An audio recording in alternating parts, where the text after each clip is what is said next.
Hello à tous, j'espère que vous allez bien.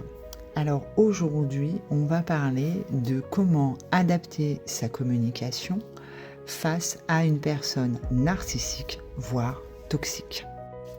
Alors déjà, il faut savoir qu'il va falloir désamorcer le besoin de contrôle en faisant en sorte que ça ne soit pas énergivore pour vous. Ça déjà, c'est extrêmement important.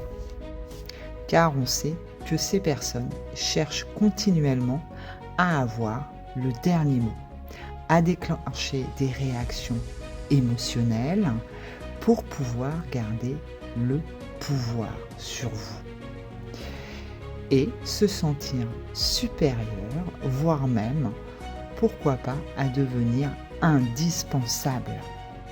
Alors, ta stratégie face à tout ça, ce n'est absolument pas de convaincre, non, c'est surtout d'arrêter de nourrir cette spirale infernale que tu es en train de vivre.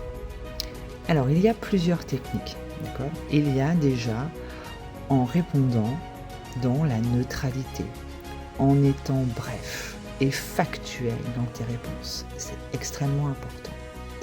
Ensuite, tu vas reformuler tranquillement ce que vient de dire la personne. Il faut être sûr d'avoir bien entendu et c'est surtout, ça permet à l'autre de réécouter ce qu'il vient de te dire. Il y a aussi le fait de ne pas passer son temps à se justifier. Se justifier, ça nourrit l'autre. Donc, il va rester dans sa domination de départ.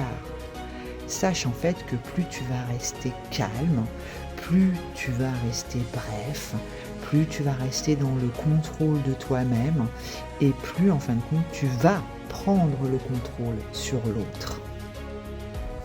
Il faut aussi que tu te fixes des limites claires et ces limites claires que tu vas te fixer, il va falloir que tu les établisses dans la durée parce que il n'y a que dans la durée que cela va fonctionner. Parce que ces personnes testent continuellement tes limites, les zones rouges. Et plus tu vas bouger tes limites, et plus cela sera perçu comme de la faiblesse. Et autre chose, ne menace jamais si tu ne fais pas derrière. Quand tu fais des menaces, il va falloir que derrière, il y ait des faits et que cela soit établi. C'est très important.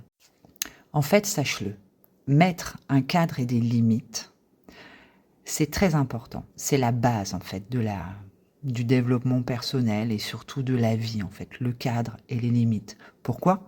Parce qu'en fait, tu vas te respecter, déjà première chose, et plus tu feras ça, et plus tu auras confiance en toi.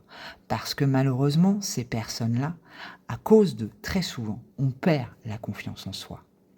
Et si tu as besoin de plus de conseils, si tu as besoin d'aide, eh bien, tu peux me contacter.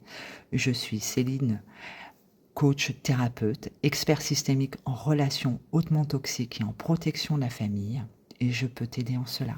Je te souhaite une belle fin de journée.